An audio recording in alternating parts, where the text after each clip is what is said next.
છત્તીસગઢમાં બસવરાજુના એન્કાઉન્ટર બાદ નક્સલીઓમાં દહેશત, 18 નક્સલીનું સરેન્ડર. છત્તીસગઢમાં નક્સલ વિરોધી અભિયાન ચલાવી રહેલા સુરક્ષા દળોને મોટી સફળતા મળી રહી છે. અહીં 4 ખતરનાક નક્સલવાદી સહિત 18 નક્સલીઓએ આત્મસમર્પણ કર્યું છે. આ તમામ નક્સલીઓ પર કુલ 39 લાખ રૂપિયાનું ઇનામ છે. સુરક્ષા દળોએ બીગડા જંગલોમાં કેમ્પ લગાવતા તેમજ કાર્યવાહી કરતા નક્સલીઓમાં દહેશત ફેલાઈ ગઈ છે. પોલીસ એન્કાઉન્ટરમાં મોત થવાના ડરથી 18 નક્સલીઓએ હિંસાનો રસ્તો છોડી સુકમાના પોલીસ અધિક્ષક અને કેન્દ્રીય રિઝર્વ પોલીસ સમક્ષ સરેન્ડર કરી દીધું છે. પોલીસના જણાવ્યા મુજબ સરેન્ડર કરનારા 2 નક્સલીઓ પર 8 લાખ રૂપિયા, 1 પુરુષ અને 1 મહિલા નક્સલી પર 5 લાખ રૂપિયા, 6 પુરુષ નક્સલીઓ પર 2 લાખ રૂપિયા અને 1 પુરુષ નક્સલી પર 1 લાખ રૂપિયાનું ઇનામ જાહેર કરાયેલું છે. સુકમાના પોલીસ અધિક્ષક કિરણ ચૌહાણે કહ્યું કે સરેન્ડર કરનારા નક્સલીઓમાં 1 મહિલા પણ સામેલ છે. આ તમામ લોકો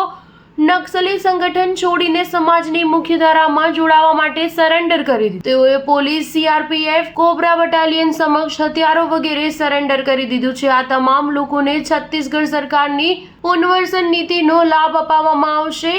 ઉલ્લેખનીય છે કે નક્સલ મુક્ત દેશ બનાવવાના મિશન હેઠળ સુરક્ષા દળોએ 21 મે મોટું ઓપરેશન પાર પાડી નક્સલ રાજનું મોટું માથું બસવરાજુ સહિત 27 નક્સલીઓને ઠાર કર્યા હતા. સુરક્ષા દળોએ છત્તીસગઢના નારાયણપુરામાં 70 કલાક ઓપરેશન ચલાવ્યું હતું, જેમાં નક્સલીઓનો મોટો ભેજાબાજ નંબાલા કેશવરામ નામથી જાણીતો બસવરાજુને ઠાર કરાયો હતો.